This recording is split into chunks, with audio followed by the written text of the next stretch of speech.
हम तो ये समझते हैं कि मुफलिस वो है कि जिसके पास मालो दौलत ना हो, जिसके पास साजो सामान ना हो, जिसके पास जिंदगी गुजारने के असबाब ना हो। मगर जनाब अहमद मुश्तबा मोहम्मद मुस्तफ़ा सल्लल्लाहु अलैहि वसल्लम ने फरमाया कि हकीकत में मेरी उम्मत के अंदर मुफलिस वो है कि जो नमाज, रोज़ा, ज़कात और हज और बहुत सारी इबादात लेकर आएगा, मगर अल्लाह जल्ला शानुहु व अम्मा नवालुहु उसकी इबादात, उसके रोज़े, उसकी ज़कात, उसका हज सब कबूल नहीं फरमाएगा। क्यों? इस वजह से कि उसने किसी की चुगली की होगी, किसी के ऊपर जुल्म किया होगा, किसी के साथ ज्यादती की होगी, किसी के ऊपर तुहमत लगाई होगी। मौला जल्ला शानुहु व अम्मा नवालुहु उसकी वो नेकियां उन सारे मजलूमीन को दे देगा। और ये बंदा कि जो इतनी इबादात लेकर बारगाह इलाही में हाजिर होगा, सिर्फ अपनी बद अखलाकी और बदकिरदारी की वजह से खाली हाथ रह जाएगा। जब इसके पास नेकियां नहीं होंगी तो फिर उनके गुनाह जो हैं वो इस बंदे के ऊपर डाल दिए जाएंगे। प्यारे अजीजों, अल्लाह तबारक व तआला की बारगाह में हर शख्स का हिसाब व किताब होगा, हर चीज का हिसाब होगा, यहां तक के हयावानात का भी हिसाब होगा। एक जानवर ने दूसरे जानवर पर जुल्म किया होगा तो उसका भी अल्लाह की बारगाह में इंसाफ किया जाएगा।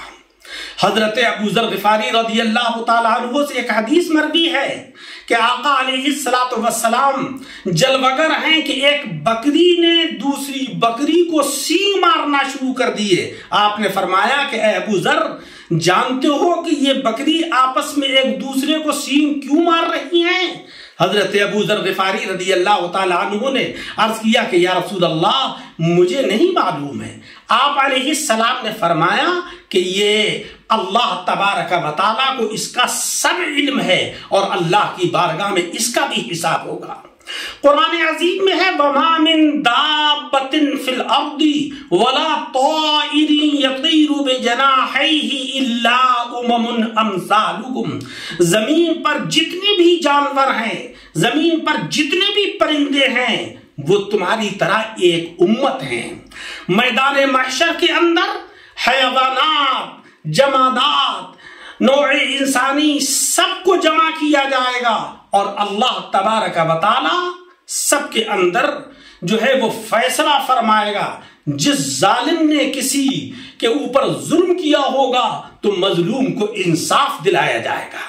यहां तक कि आका अलैहिस्सलातु वस्सलाम ने फरमाया कि अगर किसी सींग वाली बकरी ने बगैर सींगों वाली बकरी के ऊपर जुल्म किया होगा तो उसको भी उसका इंसाफ दिलाया जाएगा और उसको बाद फरमाया जाएगा कि अब तुम मट्टी हो जाओ। जब इस माजरे को, इस हाल को वो लोग के जो इस्लाम की हक्कानियत का इनकार करते हैं वो देखेंगे तो वो ये आरज़ू करेंगे और कहेंगे कि या लैतनी कुन्तु तुराबा, काश आज के दिन अल्लाह तबारक व तआला हमें भी मट्टी बना देता और हम इस जो है अल्लाह तबारक व तआला के अजाब से महफूज हो जाते हैं। प्यारे अजीजों, आज हम एक दूसरे के ऊपर तुहमत लगाना, एक दूसरे की चोली करना, इसको बड़ा फख्र की बात समझते हैं। मगर कुरान अजीम में कहा गया है कि तुम क्या ये पसंद करते हो कि अपने मरे हुए भाई का गोश्त खाओ? यानी किसी की चोली करना, ऐसी बात उसके मुताल्लिक कहना कि जो अगर उसके सामने हम कहें तो वो बुरा मानेगा, उसको इससे तकलीफ होगी, तो इसको मुर्दे के गोश्त खाने से तशबीह दी गई है। अल्लाह तबारक व तआला हमें इन तमाम बुराइयों से महफूज फरमाए और आमाल सालिहा की तौफीक अता फरमाए। आमीन बिजाहिन नबील करीम।